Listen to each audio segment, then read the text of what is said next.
जय जगन्नाथ। आज आम पढ़ा indirect taxes module 5 goods and service tax law रो levy and collection of CGST and IGST. एपर्यंत आम ओनली इंट्रोडक्शन पार्ट पढ़ी एवं धीरे धीरे आम लॉ भितर को एंट्री करवा। तो बिफोर स्टार्ट करने आगु मु आगे मन पकड़ापी कि आगु कौन आम पढ़ी सीजीएसटी कौन आईजीएसटी कौन जस्ट फर्स्ट स्लाइड रे कवर करुँच है। फास्ट आम पढ़ा एप्लिकेशन ऑफ सीजीएसटी और आईजीएसटी लॉ है ना। ये application of CGST and IGST law रे कौन कौन आसीबो supply within the state. First supply within the state. Supply within the state कौन supply within the state माने हला इंट्रा स्टेट सप्लाई माने जदि गोटे स्टेट रु सेम स्टेट भितर का आउ गोटे सप्लाई होता है ताहले ताकू इंट्रा स्टेट सप्लाई कहा जाए। यही इंट्रा स्टेट सप्लाई उपरे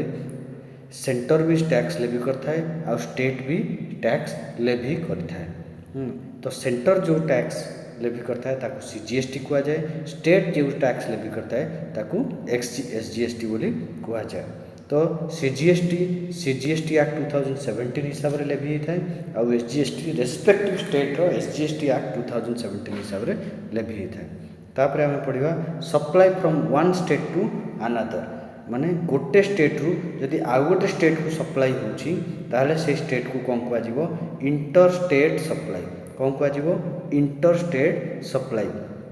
ये इंटर स्टेट सप्लाई उपरे किए लेवी करता है टैक्स सेंटर लेवी करता है। सेंटर लेवी करता है टैक्स आउ से टैक्स को कहा जाए आईजीएसटी। से टैक्स को कौन कह जाए आईजीएसटी। से टैक्स क्यों लॉ द्वारा आसी थाए क्यों लॉ ताको पावर दउछ कि ए सेंटर को कि टैक्स लेवी करने को इंटरस्टेट सप्लाई उपरे ताको कह जाए आईजीएसटी एक्ट 2017 है। तो एबे आईजीएसटी कौन आईजीएसटी है सीजीएसटी प्लस एसजीएसटी माने जदि सीजीएसटी रो रेट 5% होता है आउ एसजीएसटी रो रेट 5% होता है ताहले आईजीएसटी हम 10%। आईजीएसटी केते हम 10% हम माने जदि गोटे एग्जांपल नेबा कि जदि गोटे स्टेट है ओडिशा आउ गोटे स्टेट है मध्य प्रदेश आउ ओडिशा रु मध्य प्रदेश को किसी यदि गुड्स ट्रांसफर है सर्विसेस ट्रांसफर है तो ओडिशा रे जे सप्लायर थिबो से जो इनवॉइस रेज करिवो से इनवॉइस रे से आईजीएसटी चार्ज करिवो। आईजीएसटी चार्ज जो करिवो से आईजीएसटी है सही स्टेट रे माने जदि ओडिशा स्टेट भीतर सप्लाई करथिले जो सीजीएसटी आउ एसजीएसटी से चार्ज करता से सीजीएसटी और एसजीएसटी को मिसई की जो रेट आसो से आईजीएसटी से चार्ज करिवो। तो एबे यही जो इंटर स्टेट सप्लाई भितर इंक्लूड कौन कौन अच्छी इंपोर्ट एक्सपोर्ट और सप्लाई टू और बाय एसीजेड माने जदि इंपोर्ट ऑफ गुड्स होची कि एक्सपोर्ट ऑफ गुड्स होची कि एसीजे को सप्लाई होची एसीजेड को सप्लाई होची बा एसीजेड द्वारा सप्लाई होची ताहले भी सेथिरे एई इंटर स्टेट सप्लाई रो ही प्रोविजन लागू हो माने सेठी भी आईजीएसटी चार्ज हो। एटा हला फंडामेंटल्स एई जीएसटी रो लेवी और कलेक्शन। एबे आमे टिके लॉ भितर आउरी अधिका एंट्री करबा। तो before understanding the law in details आमको से लॉ रे किछि पर्टिकुलर टर्म्स और डेफिनेशंस गुड़िक डिफाइन कराई से डेफिनेशंस गुड़ा को जोड़ाक इंपोर्टेंट डेफिनेशंस आम स्टडी मटेरियल रे कवर भी कराई से गुड़ा को मु नेक्स्ट स्लाइड्स रु बुझेबा आरंभ करी तापर आम आगू पढ़ा। तो इंपोर्टेंट डेफिनेशन रे फर्स्ट डेफिनेशन से आमर कौन आसुची कंसीडरेशन। फर्स्ट डेफिनेशन आमर कौन आसुची कंसीडरेशन। कंसीडरेशन माने कौन माने कौन सी जिनसर विनिमय रे आउ गोटे जिनस जो दि जाए ताको कंसीडरेशन कहा जाए। मन कर मु फास्ट तार डिक्शनरी मीनिंग बुझाऊँगी तापर आम लॉ को जीवा। मन कर एबे ए गोटे पर्सन आउ बी गोटे पर्सन एबे ए बी को मन कर किछि मटेरियल सप्लाई कला, किछि मटेरियल सप्लाई कला, तो सही जो मटेरियल ए बी को सप्लाई कला ता बदल रे बी ए को किछि दबो कि नहीं, फ्री रे तो दबनी, तो से जहाँ बी ताकू दबो ताकू ही कंसीडरेशन कुहा जाए, ताकू ही कंसीडरेशन कुहा जाए है ना। ए बी मे बी से किछि मनी दे पारे, मे बी आउ किछि गुड्स दे पारे, मे बी किछि सर्विस दे पारे, एमती बहुत किछि भी दे पारे है, तो ताकू ही कंसीडरेशन कुहा जाए। तो एबे आमे आसीबा कंसीडरेशन रो डेफिनेशन कौन लॉ रे लिखा है। तो लॉ रे कौन लिखा है कंसीडरेशन रो डेफिनेशन सेक्शन 231 रे, माने सेक्शन 2 सब सेक्शन 31 रे कंसीडरेशन को डिफाइन कराला सीजीएसटी एक्ट रे हैला। कौन यार भी इनक्लूसिव डेफिनेशन ही दिया है, माने कंसीडर भितर कौन कौन कवर हो, कंसीडरेशन मीनिंग तो आम बुझिले, तो ये कंसीडर भितर कौन कौन कवर हम सेटा एथिरे दियागला। कौन कौन कवर हो कंसीडरेशन भितर है, कंसीडरेशन भितर कवर हो any payment made or to be made, any payment made or to be made whether in money or otherwise, माने जेकोसी पेमेंट मुझे कौन कहली ए बी को देला, मु कौन कही ए बी को देला कही, तो ए जो बी को गुड्स देला ता बदल रे बी कंसीडरेशन देला, तो एटा से एनी पेमेंट दब जेकोसी पेमेंट दब है। Made or to be made माने ये बी हुए तो इमिडिएटली या पैसा दब ना पर कह पैसा दे, पर कह पैसा दे है, तो सही केस रे weather in money or otherwise माने टंका आकार रे भी दे पारे बा आउ कोनोसी आकार रे भी दे पारे है। कौन ना the monetary value of any act or forbearance, माने दीटा पार्ट को करछि इंक्लूसिव। फर्स्ट है any payment made or to be made whether in money or otherwise, आउ गोटे पार्ट है यहाँ आम गोटे पार्ट कंसीडरेशन रे एटा कहला कि फास्ट है जो जेकोसी पेमेंट हो सेटा एबे दो बा आगु को दब बोली कहू है, सेटा मनी रे दो बा अदरवाइज दो। आउ गोटे पार्ट कौन हो कंसीडरेशन डेफिनेशन कही the monetary value of any act or फॉरबियरेंस of the act, माने monetary value of any act or फॉरबियरेंस of act, माने से कौन कहला आइदर से ए पार्ट को कवर करले डेफिनेशन रो सेटा कंसीडरेशन कुआ बा से किछि मॉनिटरी वैल्यू दो कौन पई कि जदि कोनोसी काम न करिया, मन कर मु गोटे बिजनेस एक्वायर कली एबे से बिजनेस एक्वायर कला परे जो लोकटू एक्वायर कली ताकू मना कर देली बाबू तू सेम टाइप रो बिजनेस 2 वर्ष पर्यंत करिबो, तो से कौन कला से किछि कंसीडरेशन देलानी है, सी कौन कला कि से बिजनेस करबनी बोली, से से कौन कला जी ताकू मना कला जहाँ किणिला से लोक कौन कला ताकू आउ लाख टंका अधिका देला, तो ये जो लाख टंका अधिका देला इट इज ऑल्सो कंसीडरेशन है, ताकू फॉरबियरेंस बोली कह जाए। मुझे गोटे एग्जांपल भी बुझेबी एबे टिके पर गोटे भलसे गोटे बढ़िया एग्जांपल बुझेबी, जस्ट खाली स्टार्टिंग रे कंफ्यूज हेबनी बोली मु कहीदेली है। तो either any payment made or to be made whether in money or otherwise or the monetary value of any act or forbearance है इन रेस्पेक्ट ऑफ ए दीटा जाक in respect of in response to or in the for the inducement of the supply of goods or services or both whether by the recipient और by any other person but shall not include government subsidy. कौन मु कहली fast case आ second case क्या हम इन respect of बा इन response to और for the inducement of माने promote करिया supply of goods or services or both माने गुड्स और सर्विस जो सप्लाई देला ता पाई बा ता प्रतिबदल रे ए दीटा एक्ट जदि हैला कहा द्वारा हम ना रिसिपेंट ऑफ सर्विस और गुड्स बा आउ अन्य कौनसी लोक भी मन कर रिसिपेंट मन कर ए बी को गुड सप्लाई कला किंतु बी ता बदल रे किछि पैसा ताकू देलानी किंतु बी सी को कह देला बाबू तू पैसा दे दे, तो सही केस रे भी बाय एनी अदर पर्सन हेले भी सेटा को भी कंसीडरेशन भितर धरा जिवो किंतु it doesn't include government subsidy माने जदि कौन सी ट्रांजैक्शन पाई गवर्नमेंट जदि किसी सब्सिडी दउची तो से सब्सिडी को कंसीडरेशन भितर निया जिवो नाही। तो अबे कंसीडरेशन आउ थरे मु सम अप कर दउची कोन कि जेकोसी पेमेंट हबो जेकोसी पेमेंट हबो made or to be made a संगे संगे हो बा आगु को हो मनी टर्म्स रे हो बा एनी अदर टर्म्स हो बा बा एटा हबो बा कौन सी एक्ट करिया पई किछि मॉनिटरी वैल्यू दिया जिवो बा से एक्ट न करिया पई किछि मॉनिटरी वैल्यू दिया जिवो कौन पई ए दीटा जिंस जो हबो कौन पई हबो ना आमे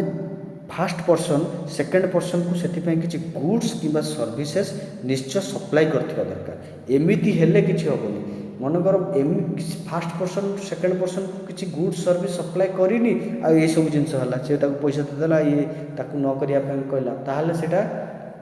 कंसीडरेशन रो डेफिनेशन भितर कभर हेबो नाही आउ एथिरे कोन एई जो मॉनिटरी वैल्यू दबो कि पेमेंट दबो एटा किए रिसिपेंट दे पारे बा एनी अदर पर्सन भी दे पारे किंतु ए जो देबा नेबा भितर गवर्नमेंट सब्सिडी जेमति कभर हेबो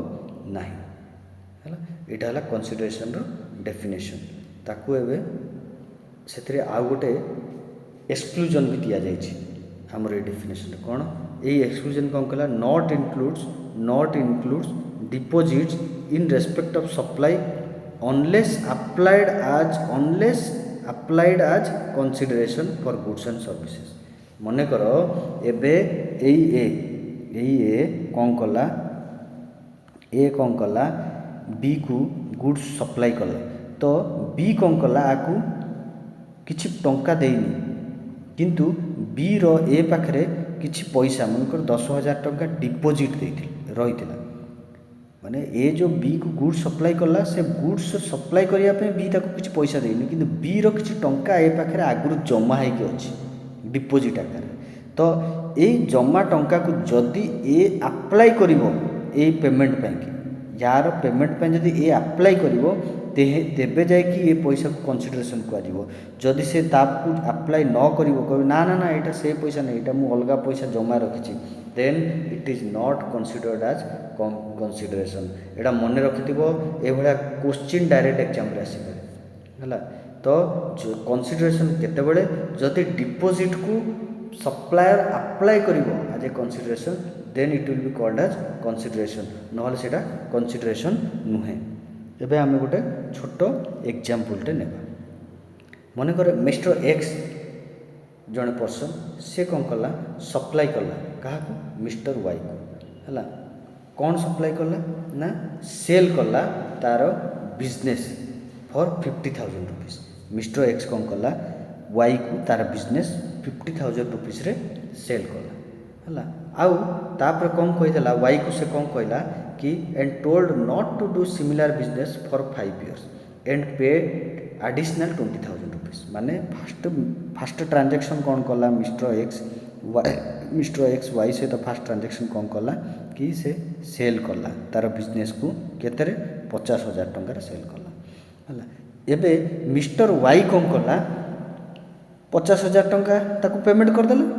ये जेहेतु 50,000 टंका बिकिला तापर कौन कला मिस्टर एक्स वाई को कहला बाबू तू गोटे काम कर तू ए जो बिजनेस मते बिकिलु इमितिया बिजनेस आउ तू एबे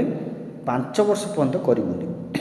जदि करिवुनी ताहले मु तते आउ 20,000 टंका देबी तो वाई कहला हम ठीक अछि मु करिबी तो ए जो 20,000 टंका से देला वाई की हैला वाई को आउ 20,000 टंका देला आकु मध्य कंसीडरेशन हिसाब रे ही धरा छिबो कना the monetary value of any act or फॉरबियरेंस हला दीटा जाक कंसीडरेशन माने एबे एटा गोटे ट्रांजैक्शन ये गोटे ट्रांजैक्शन हला तो एटा भी कंसीडरेशन हिसाब रे गणा छिबो एबे छिबा नेक्स्ट हला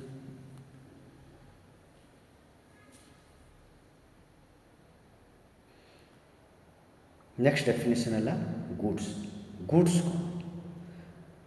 एमती आम जनरल टर्म्स जाने गुड्स माने कौन जेकोसी आइटम फिजिकाली देखा जाउछि हमको आम जहाँ किणा बिका करें सेटा गुड्स, किंतु लॉ रे गुड्स को अलग भाव में डिफाइन कराई। लॉ रे गुड्स को कौन डिफाइन कराई कि सेक्शन 2 सब सेक्शन 52 रे गुड्स को डिफाइन कराला। कौन